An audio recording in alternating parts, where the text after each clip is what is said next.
This is Daily Blast Live. We're talking about what you're talking about. Get real. You all ready for this? Mm-hmm. Dun dun dun dun. No. Y'all, just stop. This is a sham. Welcome to DBL. I am in for Jeff today, but don't you worry. Who do we have from home? We got Jeff. How you doing, Jeff? Feeling good on Friday. I know, I love that. All right, we do start with some bad news. I'm sorry to start with some bummer news, but Adele fans are not feeling so good today. She is postponing her Vegas residency, which is supposed to begin tonight. She posted a very tearful video telling fans the show just isn't ready. So take a look at this. I'm so sorry, but my show ain't ready. We've tried absolutely everything that we can. We've been absolutely destroyed by delivery delays and COVID. Half my crew, half my team are down with COVID. They still are. I can't give you what I have right now. And I'm gutted. And I'm sorry it's so last minute. I'm so upset and I'm really embarrassed. And I'm so sorry to everyone that's travelled again. Make it happen, people. You better believe there are a lot of very, very upset fans. Michael Dean and I were just talking about it on camera. Some of them were yelling across the studio. We can feel I love it, yeah. Some of them are already in Vegas, like this one who posted about it on TikTok. It was probably $800 to fly here. Tickets for her show were resale $2,800. We had to stay at Caesar's Palace because that's where she was performing. So that's another, what, $2,000? I'd say that's about $5 or $6,000 right there. And the wants to say 24 hours before she goes on stage that she's gutted. Oh, I'm gutted. You're gutted? Yeah, well, my pockets are gutted. Wow. Jeffrey, what was your take on this? Because I felt bad for just about everyone. Well, for that woman, you're in Vegas. Go find something else to do. I don't want to hear you complain on social media. Tori, are Jeff and I the same person? Yeah, Al said the same Jeff, thing. have we spoken today yet? About No. Okay, thank you. That was my take. Please continue. Well, I'm just so tired of people on social. Guess what? The waiter didn't bring my food out hot enough. What do you think, nation? Shut up. No one wants to hear you. All right. Listen. Let's get back to Adele, the reason why we're on television, to talk about real celebrities. Here's my take. I'm going to be a little bit skeptical. Listen, it's totally understandable the era we're living in with COVID and people getting sick and you having to postpone shows. I'm doing the show from home. I don't want to be here, but it's what we have to do. Right. That being said, if I were Adele, okay, I would have went out there with a piano or had someone play a piano and be like, listen, guys, this isn't the show. Instead of canceling, I'm going to give you guys a very intimate little concert, sing you my hits, and it's going to be very dull. There's not going to be any lighting, and I'm just going to give you guys some songs because you made your trip out here already. I can't take it back, but here's what I'm going to do for you. That's what I would have done if I were Adele. So it makes me think maybe there's something more going on. I got to be honest, Jeff, we've not spoken because we hate each other. I'm kidding, this morning.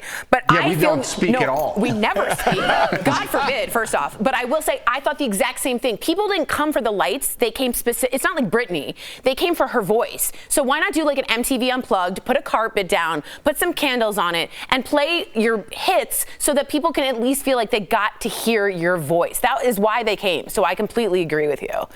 Moving on to some harder news, legendary rocker and actor Meatloaf passed away today. He was 74 years old. He was surrounded by his wife, 2 daughters, and his close friends. Now, Meatloaf's career spanned 6 decades, and he sold over 100 million albums worldwide. He also starred in an incredible 65 movies, including roles in the cult classic Rocky Horror Picture Show, and also in Fight Club. Now, a lot of his music has become iconic, like this mega hit, Bat Outta Hell. Take a listen. Like a bat outta hell, I'll be gone when the morning comes. But when the night is over, like a bat outta hell, I'll be gone, gone, gone. But like a bat outta hell, I'll be gone when the morning comes. He was such an operatic singer, Al, right? Like, what a belter. Absolutely. I was just listening to that song, Jeff, and I was like, I want to be in an 89 Trans Am in 1989. Yeah, blasting that with the T-tops down. Like that, yeah, that, I mean, what, you know, Jeff, as I'm looking at these pictures of him hugging Edward Norton, I'm looking at him with a saxophone, I'm looking at him singing. There's pictures of him with Trump on The Apprentice. That is a career. My brother, and I hope everybody looking at this, they say, well, that's Meatloaf. He's going to have a career. But, like, why don't you apply that to your life? Don't look at your life as just like, this is the track I'm on. I do this, right, and this is what I do, and this is what you don't know what you're going to do until you get in there and you start moving around. You're like, oh, I can also act. I can also sing. I can also appear well and make an iconic moment on reality TV. He did it all. And, I mean, I hope that a lot of people realize that they can get out of their shell and their cage, too, and do whatever they want. That's a great mold. What do you think about Meatloaf? I mean, what an icon. He's got some real classics, some hits that'll live on forever. And I say the same thing about every musician, especially because music lives on forever. I know movies do and things like that, but music really brings you back to where you were. And songs, those hits like Meatloaf has, those are going to play on forever. So there's something to be sad that he's gone, but then appreciative of the talent and the things that he left us with on this earth. I mean, Jeff, we're still listening to Queen and Journey like they came out yesterday. You know, I mean, to this day. So you're exactly right. Yeah, just so you guys know, his daughter. Can I just say one of my most favorite Meatloaf moments was when he wanted to fight Gary Busey on The Apprentice. That was like classic. Where are my art supplies? That's like one of my favorite moments.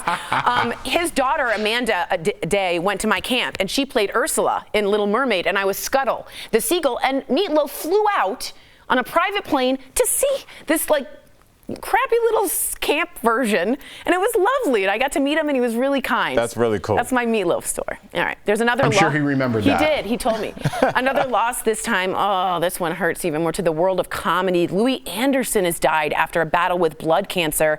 He was 68 years old. Louis was one of America's most beloved comedians and had a career that spanned over 30 years. He's also a 3-time Emmy Award winner game show host and was named one of the 100 greatest stand-up comedians of all time by Comedy Central. And who could forget his iconic character in Coming to America? Take a look. Hello. Hi. You know, I started on cleanup just like you guys. But now, see, I'm washing lettuce. Soon I'll be on fries, then the grill. A year or two, I make assistant manager. And that's where the big bucks start rolling in. And that's where you two love that movie more than anything, right, Al? I love that movie. I remember every word to that scene, Jeff. And it's you know, it makes me think about my friend Tiffany Haddish and how she was in was it Road Trip? Yeah. Girls Trip. And that, like, it she can be stood out. Yeah, it can be a small part, right, but you stand out. And Louis Anderson jumped out in that scene. He'd already been an established comic.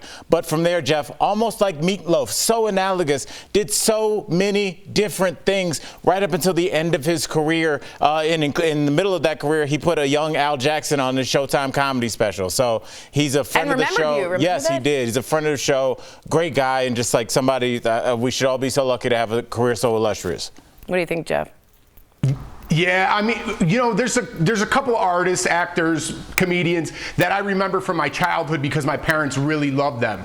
Louis Anderson, one of those people, Billy Joel, Howie Mandel, another comedian. But when I hear like these people that I grew up with, that I was a kid, I didn't even know what comedy was. It's just my parents were such fans. I followed his career as I grew up. And then one of the highlights was when we got to talk to him. We interviewed, and he had such great things to say, Louis Anderson. And one more thing just about going back to Coming to America. Al, you want to talk about taking your moment in an iconic role? Kanye took his line from that movie and put it in Gold Digger, so that's saying something. Absolutely, I didn't yes. know that. I mean, art just crosses over and samples from each other. So yeah, I thought that was so cool. That is cool. I actually got to interview him solo before you guys, and he said some really funny and nice things. Take a look at this. Is there something that scares you? Like when I drive by Anytime Fitness, I'm terrified of that. I guess what scares me sometimes is our lack of empathy and humanity in the world right now. Wow. It scares me. It makes me feel like, geez, you guys, come on, we're all in the same boat. We're all connected. Yeah. We're all human beings. He said that, and then after you guys, so you just, you know, privately, he said, oh, your stand-up, and he gave me his personal email and said, email me all your stand-up, I'll give you notes. Just just like that, just out of nowhere. So. And Tori doesn't include the part of the story where he blocked her email after he watched her set. That's rude. That wasn't as great. That's rude and cruel. That did happen. No, it did. What a great guy to do that. What a great. What a good man. What a great person to do that. Unbelievable. Wow. We're losing such good people. Well, Pamela Anderson is getting divorced for the 5th time. According to Rolling Stone, Pam filed for divorce from Dan Hayhurst, her former bodyguard, after about a year of marriage. The two fell in love in lockdown and got married on Christmas Eve in 2020 at her home in Canada. This was Pam's 4th marriage and their wedding 5th photo? divorce. I don't know. What's happening? She was briefly married to film producer John Peters for 12 days. She married and divorced poker player Rick Solomon twice. And then Pam and Kid Rock tied the knot in 2006 and were divorced a year later. But we all know Pam was first married to rocker Tommy Lee for 3 years and had 2 kids. Now, the docuseries Pam and Tommy, which is about their infamous sex tape scandal, will debut on Hulu next month. Is Pam addicted to marriage? Al, I go to you. You're someone who deals in addiction and understands it. Is that a thing? It seems like she's had a tumultuous life, and she kind of finds people that have also had that. And when they run together, they find somebody that initially is just like them, and they think we should be together. But seems like they're all like people that should have sorted some things out before they got into a relationship, and that's why we have marriages that last for 12 days. I mean, right. That's a rough one. That is. Jeff, what do you think about this? Listen, when I run for president, I'm putting into law, you get married 3 times. You have 3 chances. Then by law, you cannot be married anymore. That's what I'm putting into law. That's not right. I agree. That's not right at all. We'll be right back. King. Closed captioning provided by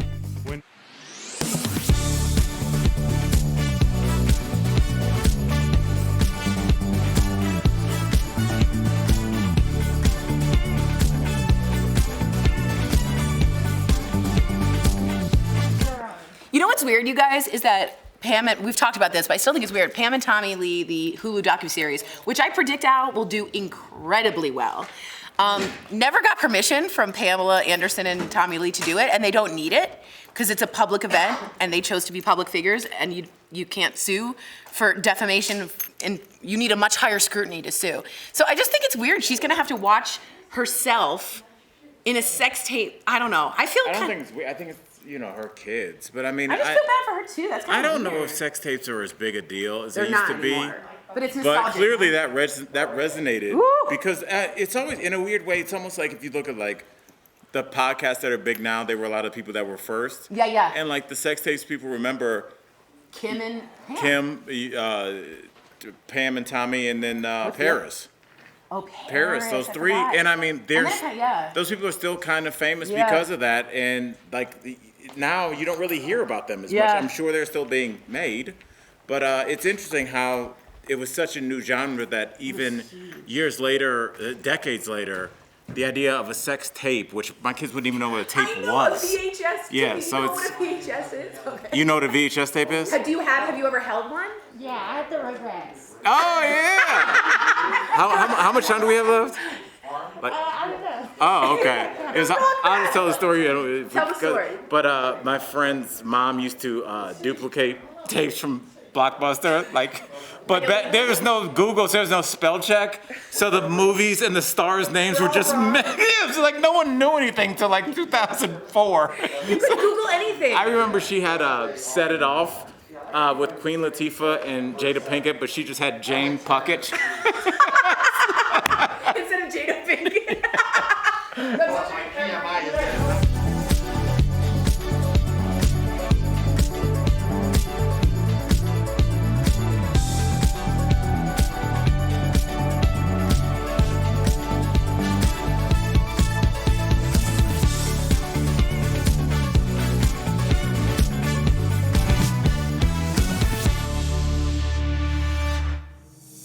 We're keeping up with 2 former housewives, plus America's favorite Big Mama is making a major comeback in this week's What Erica's Watching.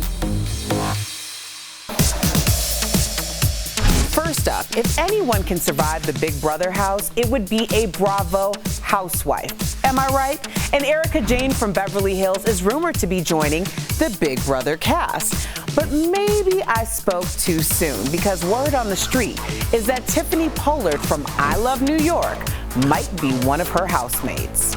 Yo, although I have not been keeping up with Big Brother, sorry Jeff, this potential East Coast, West Coast battle might be the biggest thing in reality TV. I mean, it's basically Tupac and Biggie for the small screen, so it's gonna have me tuning in. Man, y'all don't want none. But if you do, I'll dish it. Next, former peach holder Nene Leakes says she received her late husband Greg's blessing to find love again. As we know, Greg passed away in September and she started dating her new man in December. He's fashion designer Naian Isela Sayo. They actually met through Cynthia Bailey's ex-husband, former peach holder Peter Thomas. Nene says Naian treats her like a queen and that she's open to marriage. Now, let's face it, based on her fallout with Andy Cohen, this might be the only way we will ever see her as a Real Housewife again. But the way these queens make up and break up, who knows? She might be back. And finally, what many of us have been waiting for. Tyler Perry is bringing Madea out of retirement. And she's coming for Beyonce in this new promo poster for the new movie Homegoing. Tyler says he missed making people laugh and that his new movie features an LGBTQ storyline that will send a message of inclusion. Now, Tyler would be just as crazy as Madea if he turned down this opportunity to make us all laugh when we need it the most. And of course, making millions doesn't hurt. Share with me anything that catches your eye by using the hashtag DBLEricaWatch. And stay tuned. We'll be right back. We all know that 2021 was the first full year that we've been in the pandemic, and we're getting a lot of questions about tax write-offs. First is about the cost of masks and other personal protective equipment that health officials in some states still require. So let's verify. Is PPE tax deductible? Our sources are the Internal Revenue Service and accounting firm Cherry Beckert LLP. Taxpayers have historically received a deduction for medical expenses. These are things like doctor's visits or medication that aren't covered by health insurance. The IRS says that also includes PPE, like masks, gloves, and hand sanitizer. So we can verify PPE is tax deductible, but Cherry Beckert says there's a catch. Existing IRS rules require medical expenses exceed 7.5% of your adjusted gross income to qualify, so the deduction won't apply to everyone. Some people have been stocking up on PPE as they get ready to return to the office, but many are still working from home. We've received some questions about whether you can write off some of the expense of having a home office. So let's verify. Can employees write off a home office? Our sources are the IRS and accounting firm Maxwell, Locke & Ritter. The government used to allow everyone to take a home office deduction if they have the setup. That changed in 2017 when Congress passed the Tax Cuts and Jobs Act. It was intended to simplify the process of doing taxes, and that meant limiting, among other things, who can take the home office deduction.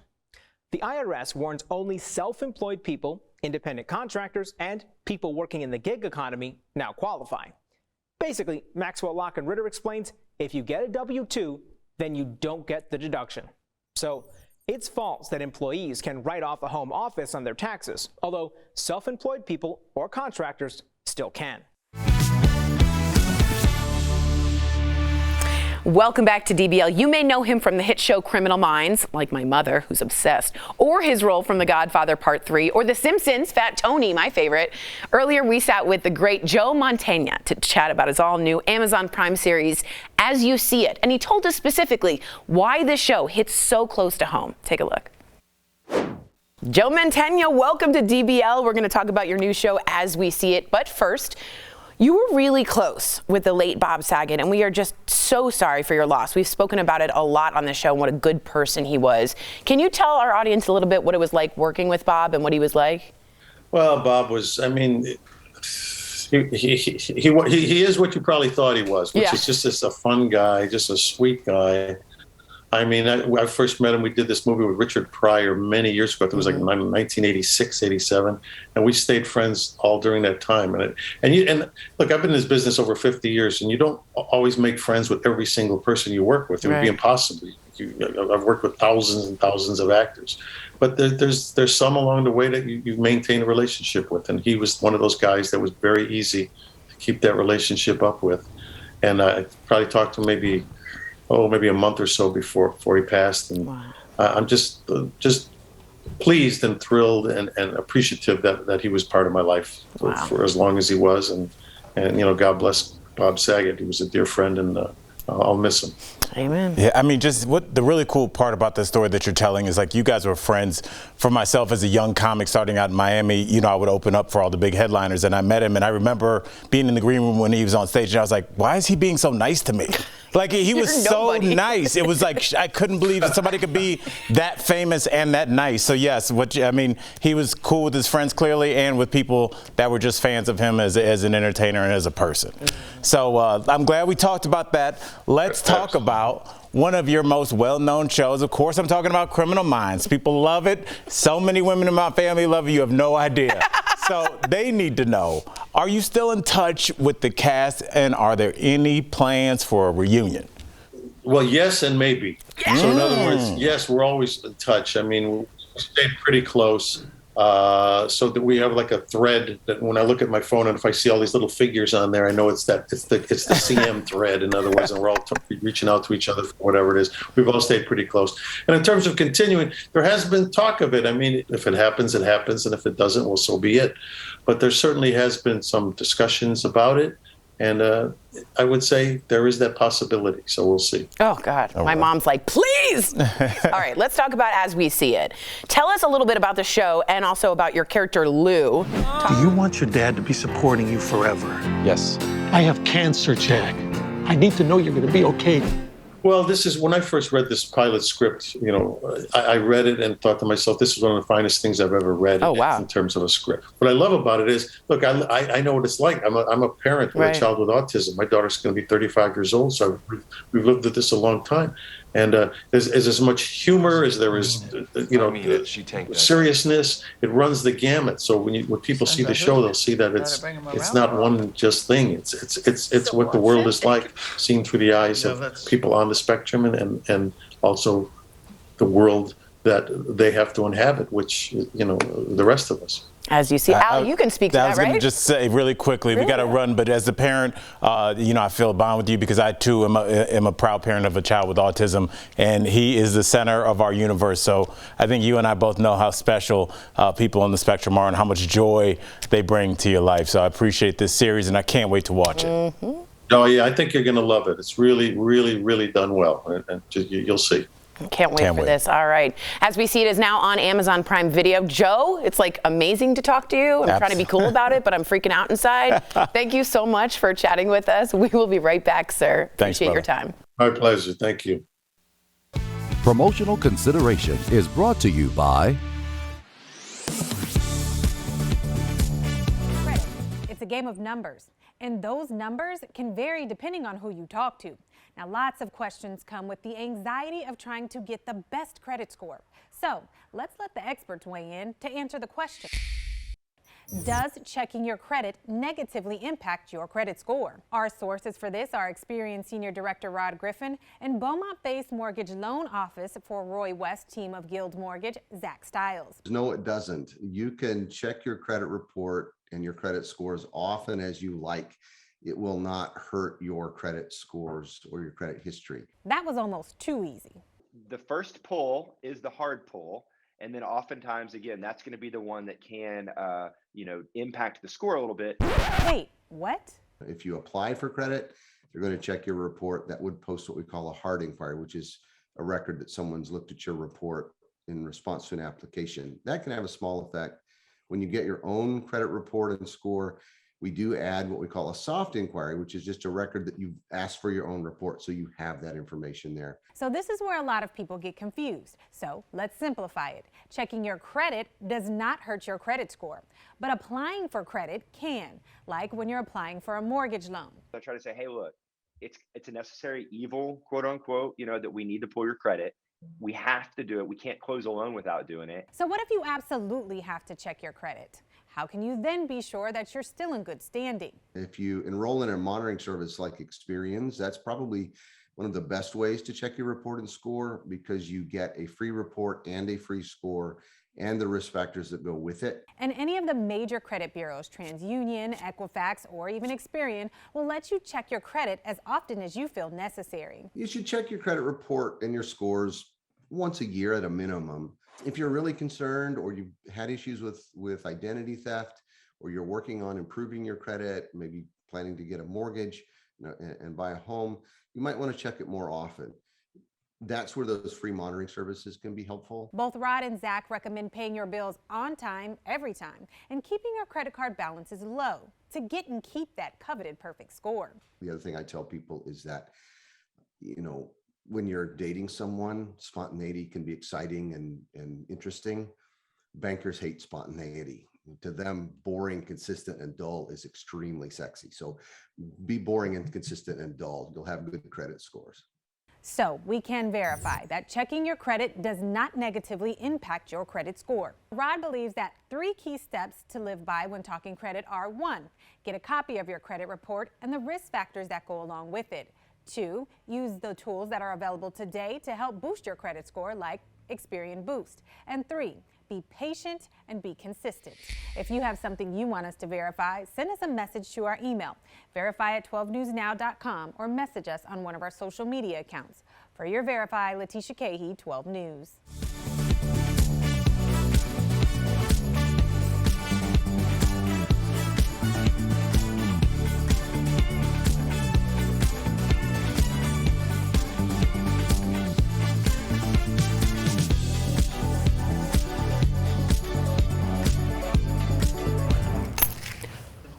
Welcome back to DBL. It's time for Healthcare Updates, sponsored by Go Health. Did you know Americans with health insurance can get up to 8 COVID tests for free thanks to a new requirement for providers? So get this. The new rules just went into effect earlier this week, and it requires that insurance companies cover the costs for over-the-counter COVID tests at up to $12. So one person can get up to 8 reimbursements, while a family of 5 can get insurance to cover them for 40 tests. So if you don't have insurance, now is a really good time to get enrolled. If you're looking for a health insurance plan, Go Health makes it super easy to enroll. Call 1-800-650-2534 or visit gohealth.com to find the right plan that's right for you. I didn't know that, Jeff. Did you know that you have to cover? It has to be covered. I think we should spread the word. No, I mean, I got a tax guy, and I feel like he's pulling the wool over my eyes sometimes. I got to get into that, look into that. I love the wool over the eyes. All right, we're going to end on one of our all-time favorite songs. It is, of course, Meatloaf. Please rest in peace. We would do anything for love, but we won't do that. DBL's New Every Day. We'll see you Monday, same time, same place.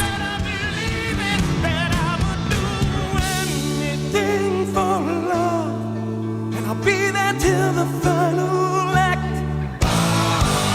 And I would do anything for love, and I'll take a vow and seal a pact.